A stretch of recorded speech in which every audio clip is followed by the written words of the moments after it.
এক ভদ্রলোক এসেছেন আমার কাছে, এসে আমাকে বলছেন যে আমি তাকে অনেকক্ষণ ধরে দেখলাম। ভদ্রলোক ইথিওপিয়া না মেসোপটেমিয়া কোথায় তিনি ইতিহাসের অধ্যাপক। খুব ভালো লাগলো কথা বলে। বয়স্ক মানুষ, অনেক বয়স্ক, মানে ৮২-৮৩ বছর বয়স। সব দেখে টেকে তার চোখের তলায় একটা কি হয়েছে না পিঠে কি হয়েছে দেখে আমি যখন বেরিয়ে যাওয়ার সময় ভদ্রলোক আমাকে বলছেন, ডাক্তার আমাকে চিনতে পারলেন?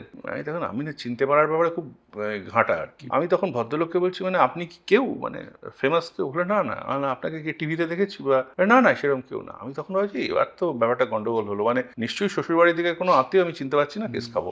তখন ভদ্রলোক বলছে, না আজ থেকে বছর 15 আগে আপনার ওই চেম্বারটায় এক ভদ্রলোক আপনার কাছে সেরে যাওয়ার পরে আপনাকে বলেছিল যে ডাক্তার আপনি তো আমার অসুখটা সারিয়ে দিলেন, ধন্যবাদ, কিন্তু আপনার সঙ্গে কখনো বাজারে বা বিয়ে বাড়িতে দেখা হলো তো আপনি আমাকে চিনতে পারবেন না। তখন আমি বললাম, কেন বলুন তো? বলে না, আপনি আমার পায়ে যেটা হয়েছে সেটার দিকেই তাকে আপনি সারিয়ে দিলেন, আপনি তো আমার মুখের দিকে তাকাননি কোনোদিন। আপনি তো সারাক্ষণ নিজের মোবাইল দেখছিলেন, ল্যাপটপ দেখছিলেন, তখন ল্যাপটপ নতুন এসছে আর নিজের ওখানে লিখছিলেন, গম্ভীর হয়ে করলেন, পায়ে আপনি তো আমার মুখের দিকে তাকালেনই না।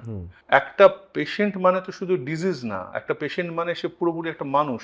আমি খুব রেগে গিয়েছিলাম। দেখুন মশাই, ওসব গল্প করার আমার সময় নেই। আপনার রোগ সেরে গেছে, সে এইটুকুই আপনার সঙ্গে আমার সম্পর্ক। হয়ে গেছে, সেরে গেছে। আপনার সঙ্গে বিয়ে বাড়িতে দেখা হলো, আমি বাজার করার সময় নেই, বিয়ে বাড়িতে যাইও না। আমি হচ্ছি সেই লোকটা। 15 বছর পর আবার ফিরে এসেছি। আমার খুব ভালো লাগলো ডাক্তারবাবু, আপনার এখন অনেক নাম ডাক প্রসার হয়েছে, কিন্তু আপনি আজকে আমার চোখের দিকে তাকিয়ে কথা বললেন এবং আজকে আপনি আমার সঙ্গে অনেকক্ষণ ধরে কথা বললেন। আপনাকে খুব ভালো লাগলো ডাক্তার, আপনি ভালো থাকুন। ওই যে ভদ্রলোক বেরিয়ে গেলেন না, মানে একটা ৮২ শিক্ষার থাপ্পড়। মানে মানুষ হিসেবে 15 বছরে হয়তো আমি একটু পরিবর্তিত হয়েছি, তার আগে হয়তো অনেক রুড বিহেভ করেছি অনেকের সাথে। এই যে জার্নিটা, একটা ডাক্তার যে কোনো প্রফেশনেই এটা হতে পারে, এটা একটা খুব মানে বড় শিক্ষা আমাকে দিয়ে গেছে।